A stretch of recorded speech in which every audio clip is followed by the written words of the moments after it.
Despite expressing optimism about the chances of avoiding a recession, as I said, Federal Reserve Chair Jerome Powell did temper expectations yesterday about the housing market cooling down anytime soon.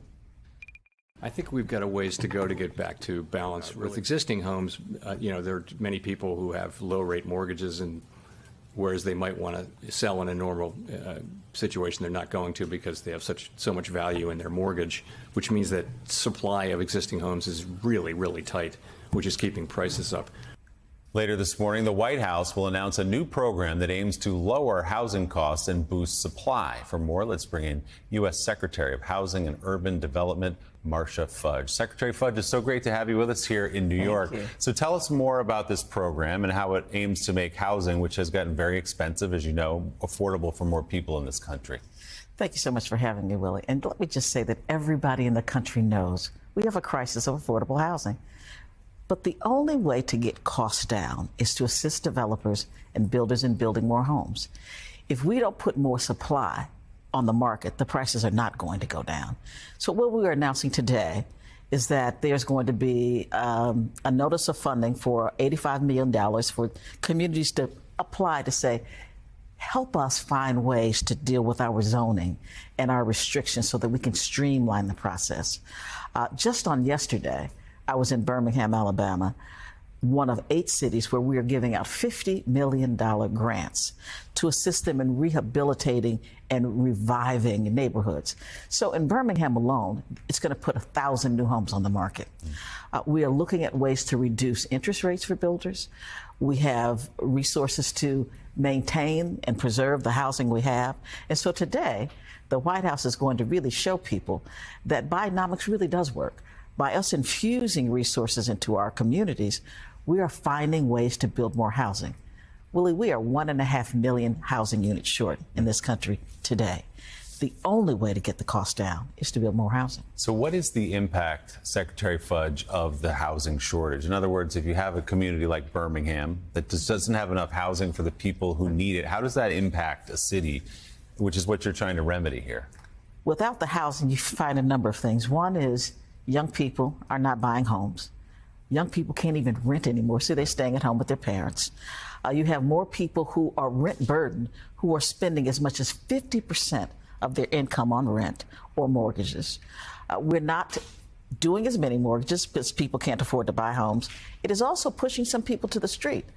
You are going to see that our homelessness numbers are going up because people can't afford to live in major cities like this one, or Los Angeles, or San Francisco, Washington, D.C.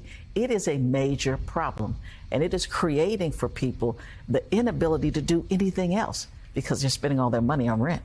Secretary Fudge, Jonathan Lemire is in Washington with a question for you. John?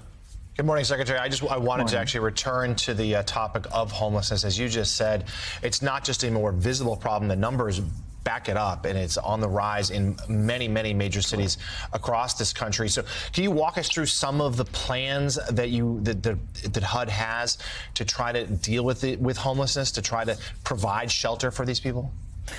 The president in the American Rescue Plan put $10 billion into addressing homelessness.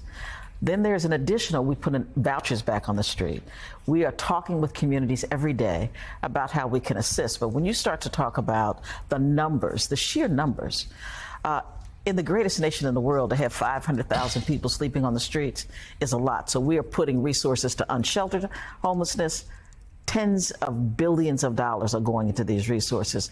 And we have made it a government-wide crisis so that every single agency that can help is helping, whether it be EPA. They're putting out money right now to start to talk about how we green and retrofit some places. We're talking about transportation that is pulling communities back together and helping us with transit-oriented building. We are talking about the HHS with services. So we are working across every single agency to address the problem because it is a major problem.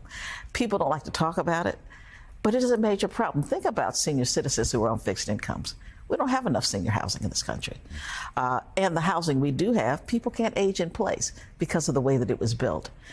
We need to get communities to build more homes in more dense communities, but it's a difficult I mean, it's a difficult situation.